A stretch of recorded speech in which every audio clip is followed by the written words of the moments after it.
우리가 은퇴에 접어드는 시기를 구체적으로 좀 생각하는 시기가 50대에 접어들면서인 것 같아요. 그래서 네.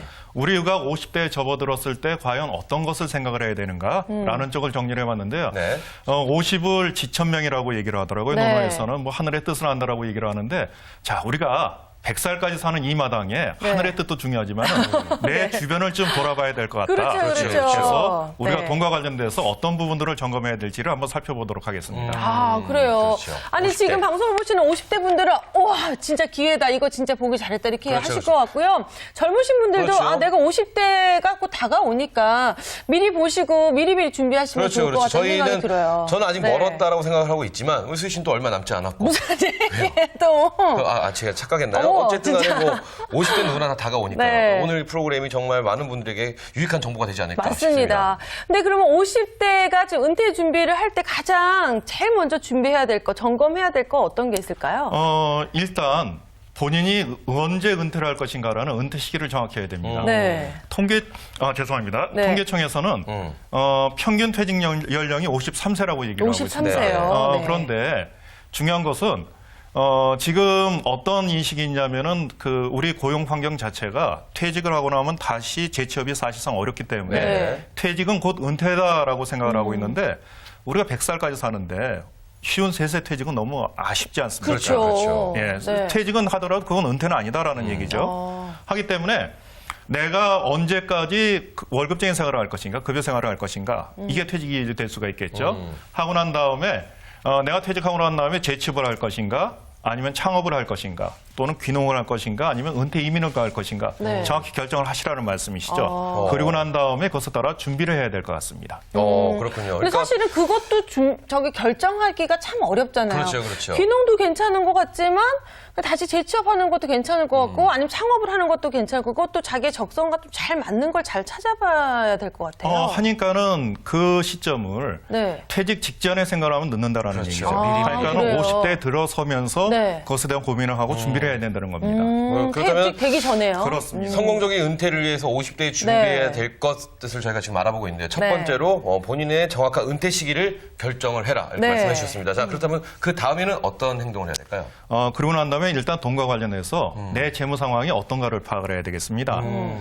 여기에서 예를 들어서 내가 가지고 있는 금융자산이 어떤 것들이 있고 부동산이 어떤 것들이 있고 그다음에 부채는 어떻고 그다음에 보험자산은 어떤 것을 가지고 있고 또 혹시 상속받을 것이 있으면 거기서 어떤 것들이 있는가에 대한 것을 명확하게 점검을 해야 됩니다. 그렇군요. 근데 재무 상황이라는 게 개인마다 다 다르고 그렇죠. 뭐 어떤 사람은 뭐 유산을 받을 게 없는 것도 있고 뭐 부동산을 가지고 있지 않은 사람도 있고 굉장히 다양하잖아요. 그러니까 내 재무 상황을 어떤 식으로 좀 이렇게 점검을 해야 되는지 그 다음에는 어떻게 또 진행을 해야 되는지도 궁금하거든요. 사실 그런 경우에는 전문가의 도움을 받는 것이 제일 좋겠죠. 그래요? 왜냐하면 이게 상당히 네. 막연합니다. 그런데 이런 재무 상담을 하고 보면은 이 과정 자체가 상당히 힘들어하세요. 네. 왜냐하면 생각을 안 해봤거든요. 그렇죠. 그런데 이 과정을 한번 진행하고 나면은 현재 내가 어떤가를 정확히 알 수 있습니다. 그리고 네. 또 한 가지 거기서 중요한 건 뭔가 하면은 돈과 관련된 그것을 진행하는 분들은 다 똑같은 말씀하실 텐데요. 네. 일단 가장 중요한 것은 자산의 쏠림 현상입니다. 자산의 쏠림 현상. 예, 예. 네. 우리나라 같은 경우에 대개 부동산에 많이 쏠려 있는데요. 네. 점진적으로 50세에 시작해서 부동산의 비중을 줄여나가야 됩니다. 그리고 금융자산의 비중을 상대적으로 높여나가야 되고요. 뭐 여러 가지 얘기가 있는데 은퇴 시점에서는 50대 50 정도까지로 조정을 하면 근데 될 것 같아서. 왜 부동산을 점점 줄여야 되는 걸까요? 부동산이 네. 모든 것이 전부 다 사이클이 있습니다. 부동산도 사이클이 있고 주식도 사이클이 있고 경기도 사이클이 있고 네네. 그런데 자산이 부동산에 몰려 있을 때 현직에 있을 때는 부동산 경기가 안 좋더라도 큰 문제가 안 됩니다. 왜냐하면 급여라는 일정한 소득이 그렇죠. 있기 때문에. 예. 그런데 퇴직을 하고 나면 은퇴했다는 것은 결국 소득이 준다라는 그렇죠, 말씀이거든요. 그렇죠. 그런 상황에서 부동산 경기가 안 좋아졌다. 그럼 내가 버틸 수 있는 방법이 없다는 얘기예요. 하기 때문에 금융자산과 부동산의 비율을 맞춰줘야 50대 됩니다. 50이 가장 적당하다고 보고 있습니다. 그러면 그 50%를 갖고 있는 부동산을 맨 마지막에 모든 것을 처분하는 그 시기도 분명히 있을 것 같은데 그 시기는 몇 세 정도가 처분의 시기인가요? 아니면 재산을 우리 자녀들에게 재산을 물려주기 위해서 끝까지 갖고 있어야 되는 건가요? 뭐 어떻게 해야 될까요? 그러면 중요한 말씀을 하셨는데 네네. 언제까지냐라는 부분이 중요한데 몇 살까지 사실 것 같아요? 저 100세 보고 있습니다. 근데 한 107세 정확히 보고 있습니다. 107세요. 네네. 재수 없으면 150살까지 삽니다. 그렇죠. 예. 재수 있는 거 아닌가요, 그러면? 중요한 네, 것이 네네. 그겁니다. 재수 있게 하기 위해서는 그때까지 준비해야 그렇죠. 된다는 재산이 얘기예요. 있는 상태에서 오래 살아야지 재산이 없고 준비가 안 된 상태로 오래 그렇죠, 사는 그렇죠. 거는 또 불행일 수도 그러니까 있죠. 그 네. 처분의 시기는 부동산은 가장 이상적인 것은 저는 이렇게 봅니다. 주택연금으로 돌려놓으십시오. 그럼 죽을 때까지 나오니까. 네, 그렇습니다. 자, 그렇다면 성공적인 은퇴를 위해서 50대에 점검해야 될 상황도 저희가 네. 이제 계속해서 알아볼 텐데요. 다음 뭐가 있을까요? 어떤 거 궁금하세요, 수희 씨? 아니 이게 자산 이렇게 하고 은퇴 시점 은퇴 시기 알고 알고, 자산 나면은 알고. 뭐 그러면 이제 끝 아닌가요? 내가 이제 뭐 할지만 정하면 되지 않을까요? 그렇게 생각하시죠? 네네. 여쭤보시죠. 끝인가요? 어떤 준비해야 되나요? 준비할 게 더 많이 있죠. 한 가지 좀 여쭤보겠습니다. 네네. 네. 내가 60세가 됐습니다. 네. 그래서 은퇴 자산으로 20억을 제가 준비를 하고 있어요. 20억. 현금. 많습니까? 적습니까? 20억, 은퇴 자산으로 예. 20억. 현금 자산을. 현금 자산. 많습니다. 많습니다. 현금 자산? 20억 많죠. 현금은 그냥 적당할 것 같아요. 적당합니까? 네, 그냥 많지는 않고. 많은 것 같은데. 왜냐면 우리가 오래오래 살 거니까. 네. 그래도 많은데 좀 많다고 봅니다. 의미가 없습니다. 그래요? 그 시점에서 네. 20억을 가지고 있던 50억을 가지고 있던 100억을 가지고 있던 그건 의미가 없습니다. 왜 그러냐면은 이 20억이 내가 80세가 됐을 때, 90세가 됐을 때, 100세가 됐을 때에도 이 가치를 가져가야 되는데 그런데 그건 아무도 모른다라는 얘기죠. 그렇죠. 하기 때문에 은퇴 자산을 준비하는 데서 제일 먼저 짚는 것은 평생토록 돈을 받을 수 있는 권리를 얼마나 가지고 있느냐입니다. 늙어 죽을 때까지 일정한 돈이 나와야 된다는 얘기예요. 그 가장 대표적인 것이 국민연금이죠. 네네. 하니까는 먼저 국민연금을 체크해야 됩니다. 국민연금관리공단에 연락하시거나 인터넷에 들어가서 나이에 따라서 국민연금 수급 시기가 다 다르니까는요. 네네. 내가 몇 살서부터 국민연금을 받고 예상되는 얼마나 연금액이 얼마인가 이걸 정확히 파악을 해야 됩니다. 네. 두 번째 점검해야 되는 것은 그 퇴직금과 퇴직연금입니다. 네네. 어쨌든 간에 퇴직금, 퇴직연금 자체가 은퇴 후에 자산을 준비하는 차원이니까는요. 거기에서 퇴직금과 퇴직연금이 얼마냐. 그리고 마지막으로 또 검토해야 될 것이 개인연금이죠. 네네. 소득 공제를 받기 위한 연금 저축. 그리고 일반적으로 그 10년 이상 되면 비과세되는 개인연금이 얼마가 되는가. 이 점검을 하시고 난 다음에 내가 노후에 얼마를 쓸 것인가라는 생각과 더불어 가지고 이게 맞느냐 맞지 않느냐. 네. 이걸 점검해야 됩니다. 그래서 맞지 않으면 보완을 해야 되는 부분들이 네. 있죠. 그렇군요. 연금 자산, 연금 게 자산을 많네요. 그렇죠. 점검하는 거 물론 중요하다고 생각합니다. 전화 한 통하면 다 확인할 수 있는 부분이니까요. 근데 그렇게 점검하는 것도 중요하지만 사실은 이 확보하는 것이 좀 더 중요하지 않을까라는 그렇죠. 생각을 해보는데 네. 이 은퇴자들이 연금 자산을 확보하는 어떤 그들만의 노하우가 분명히 있지 않을까 싶은데 이런 방법이 좀 알려주시죠. 네, 역시 마찬가지 말씀을 드려야 될 것 같은데 그 은퇴 후에 안정적인 생활을 위해서 확보하는 자산들 가운데서 여러 가지가 있는데 네네. 그중에서 특히 매력을 갖고 많이 생각하시는 부분들이 매월 일정한 그 수익이 나오는 임대 수익이 임대 나오는 수익. 네. 수익형 부동산을 많이 생각하고 계세요. 네. 그런데 괜찮습니다. 그것도 아주 좋은데 여기서 우리가 한 가지 생각할 것은 앞에 말씀드린 것과 똑같은 맥락의 말씀인데요. 내 노후의 생활비를 전적으로 100% 수익형 부동산에 의존하지 마라. 그렇더라도 그 연금 자산을 가져가야 되는데 그 이유가 뭔가 하면은 역시 부동산 경기 때문이에요. 경기가 좋을 때 문제가 안 되는데 경기가 나빠진다라고 하면은 공실이 생기게 되죠. 네. 그럼 임대 수익이 줄게 되죠. 임대료가 떨어지게 된다는 얘기예요. 그러면은 노후에는 내가 받는 수입은 소득은 그것밖에 없는데 그렇죠. 소득이 줄게 되고 자연스럽게 유동성 위기가 오게 되고 그렇게 되면은 이게 길어지게 되면은 내가 가지고 있는 부동산을 처분해야 되는데 부동산 경기가 안 좋으면 처분도 잘 안 돼요. 그렇죠. 하기 때문에 그 수익형 부동산으로 임대소득을 가져가더라도 일정한 부분 이상은 그 연금 소득을 같이 가져가 주셔야 됩니다. 그렇죠. 그리고 또 제가, 건물 같은 경우는 사고가 있을 수가 있잖아요. 그렇죠. 그럴 경우에는 한순간에 없어져 버렸을 때는 그때는 정말 다른 걸 준비해 놓지 않았을 때는 정말 막막할 수가 사실은 있어요. 제 네. 은퇴 후에 노후에 제일 제가 난 이렇게 살면 참 좋지 않을까라고 생각했던 것 중에 하나가 부동산 임대 저도요. 수입이었거든요. 제가 맨날 얘기하는 거 뭐예요? 건물 100억짜리 건물 하나 짓겠다. 제가 맨날 그러거든요. 좋습니다. 근데 거기 말고도 그냥 그 외에도 따로 나올 수 있는 연금을 하나 꼭 준비해 둬야 같이 되는 가져가야 거네요. 됩니다. 그렇죠. 근데 말씀 좀 네. 듣고 보니까 정말 일리가 있는 것 같습니다. 그렇죠? 맞아요. 부동산이라는 건 경기 사이클이 돌기 때문에 경기를 타면 내가 또 의존하는 곳에서 그만큼의 돈이 안 나오고 만약에 그렇죠. 뭐 저희가 늘 나와야 되는 곳에서 만약에 여기 세를 들어서 들어오실 분들이 만약에 안 경기가 안 돼서 안 들어오거나, 돌아오시거나 그렇죠. 그러면은 수입이 떨어지기 때문에 요걸 더 생각 못했네요, 저는. 그러니까요. 근데 어쨌든 이제 또 나이가 들면은 또 네네. 생각해야 되는 게 의료비잖아요. 그렇죠, 사실 의료비. 아픈 곳이 많아지기 때문에 의료비 같은 경우는 뭐 그냥 당연하게 그냥 따로 분리를 해야 되는 건지 아니면은 굳이 따로 분리를 해놓지 않아도 되는 건지도 궁금하거든요. 네네. 지금 우리나라에 네. 그 건강하시던 분들도 평균적으로 68세가 되면은 아프기 시작하다고 얘기를 하고요. 네네. 68 도시적인 한 72세까지 이게 위로 올라가 있는데 네. 국민건강보험공단에서 뭐라고 발표를 했냐면은 80세 이상의 1인당 그 의료비가 네. 70대를 추월했다고 얘기를 합니다. 어. 그 이유가 뭔가 하면 의학기술의 발달에 따라서 수술 가능 연령이 높아졌다라는 얘기예요. 네네네. 지금 인공관절 수술이 있지 않습니까? 네. 저희 어머니가 그저께 하셨습니다. 아, 진짜요? 그러셨어요? 네네. 예, 그저 예. 지금 병원에 근데 계십니다. 사실 그 관절염이 죽을 병은 아니에요. 그렇죠. 그런데 뼈가 이렇게 부딪히니까 얼마나 고통스럽습니까? 그렇죠, 그렇죠. 그런데 인공관절 수술을 1년에 한 4만 건 하는데 그중에서 그 45%가 70세 이상 그렇죠. 어르신들이라고 하더라고요. 문제는 여기서 있습니다. 의료비 같은 경우에 말씀하셨듯이 예상이 안 돼요. 그렇죠. 생활비는 예상이 되고 좀 부족하다고 하면 아껴 아껴서 쓰면 쓰면 되는데 되고, 네. 의료비는 그게 아니지 않습니까? 네. 하다 보니까는 아프게 되면은 그 지인이나 주변 사람한테 손을 벌리게 되고 그런 부분들이 있는데 그렇기 때문에 50세가 됐을 때 보험을 꼭 체크를 하셔야 돼요. 왜 50대 보험을 체크를 해야 되냐면은 나이가 더 먹게 되면 보험료도 비싸지고요. 그렇죠. 그다음 어느 나이 이상이 되면 보험회사에서 인수를 안 합니다. 그렇죠, 위험이 그렇죠. 너무 크기 때문에 하니까는 지금 시점에서 보험을 점검해야 되는데 두 가지로 보셔야 돼요. 첫째는 정액보상 보험이 있습니다. 정액보상보험이요? 예, 이것은 네. 이런 부분이에요. 예를 들어서 매월 3만 원씩 15년 동안 납입을 하면은 네. 암에 걸렸을 때 3천만 원을 지급해 준다라는 것이 정액보상보험입니다. 네. 예. 그런데 장점은 어떤 장점이냐면은 3천만 원이 일시불로 나오게 되죠. 네. 단점은 뭐가 단점인가 하면은 지금도 3천만 원, 10년 후도 3천만 원, 20년 후도 3천만 원. 물가 상승률에 전혀 예. 그거 하지 않네요. 예, 물가 상승이 반영이 안 된다는 네. 단점이 있습니다. 실손 의료비 보상보험이 있어요. 이건 뭔가 하면은 내가 지불한 의료비의 90%까지를 보험금으로 주는 겁니다. 네. 장점은 어떤 장점인가 하면은 예를 들어서 지금 내가 의료비 지출해도 90%, 80세 지출해도 90%이기 때문에 인플레이션이 반영이 네. 되는 거죠. 네네네. 단점은 3년에 한 번씩 보험료가 인상이 됩니다. 맞아요. 예, 해서 경우에 따라서는 80세, 90세 때 엄청난 보험료를 낼 가능성도 있습니다.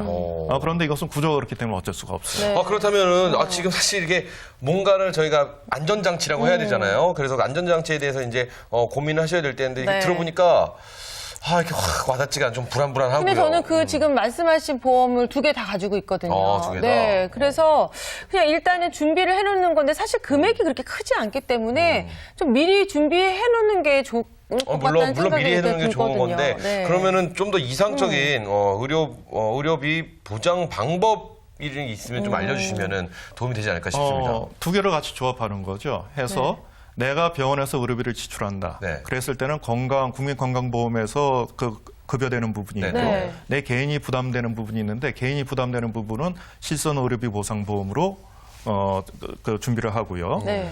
그런데 병원에 다니게 되면 병원비만큼 간병비나 주변 비용들이 많이 그렇죠. 들어가요. 맞습니다. 그런 부분들은 정액보상보험으로 그 준비를 하는 겁니다. 그러니까 의료비 보장을 할 수 있는 방법을 3가지를 걸어놓는 거네요. 그렇죠. 그렇습니다. 의료보험은 기본적으로 국민건강보험은 국민건강보험 기본적으로 가지고 가지고 가고, 있으니까 네. 실손보험과 실손보상보험과 정액보상보험을 정액보상. 같이 가져가시는 거죠. 같이 공평하게 좀 이용을 하면 네. 제일 보험회사 좋은 직원분께 감사드려요. 저를 그렇게 들으라고 하더라고요. 그래요? 잘 골라주셨네요. 네네, 그렇습니다. 좋습니다. 그리고 어떻게 이렇게 의료비도 이제 진료비 나갈 거 미리 생각해서 이제 네네. 책정을 해놓으셔야 되고 또 사실 우리가 지금 일반적으로 부채가 굉장히 많잖아요. 맞습니다. 이 부채에 대한 것도 생각 안 할 수가 없을 것 같아요. 중요한 말씀인데요. 네. 일반적으로 말씀 나눌 때 부채를 정리하는 그 기준이 있습니다. 제일 먼저 정리해야 되는 것은 신용카드와 관련된 부채는 무조건 정리해야 됩니다. 이게 너무 비싸요. 거의 그쵸. 고리대금 수준입니다. 네. 그리고 사실은 신용카드 사용 자체도 부채예요. 그렇죠. 그러니까 소득이 왜곡되고 하기 때문에 지출이 많아지는 경향이 그렇죠, 나타나기 그렇죠. 때문에 예. 가능하면 신용카드보다는 체크카드를 이용하시는 것이 낫고요. 그다음에 두 번째는 신용대출은 그건 정리를 해야 됩니다. 왜냐하면 담보대출에 비해서 네. 이자가 너무 지나치게 비싸요. 12점 몇 %만 이렇게 그렇게까지 되더라고요. 나오고 12.4%. 개인 신용도에 따라서 차이가 많이 납니다. 네. 그리고 세 번째는 자동차와 관련된 부채 있지 네네. 않습니까? 네네. 할부금. 네. 이것도 가능하면 빨리 정리하시는 것이 좋아요. 그런데 이것은 당연히 정리를 해야 되는 거고요.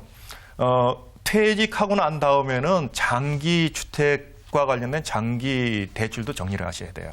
퇴직 후에는요. 퇴직 후에는요. 네. 왜냐하면은 보통 뭐 15년, 20년, 30년 이렇게 되고 있는데 퇴직 전에는 내가 원리금을 상환하는데 문제가 안 돼요. 네. 내 수입이 있으니까. 그렇죠. 그런데 퇴직 후에는 이 자체가 엄청난 부담이 됩니다. 어. 하기 때문에 50세가 됐다 그러면 내가 퇴직 시점에 네. 주택과 관련된 부채까지 제로로 만들겠다. 요걸 목표로 해서 가셔야 됩니다.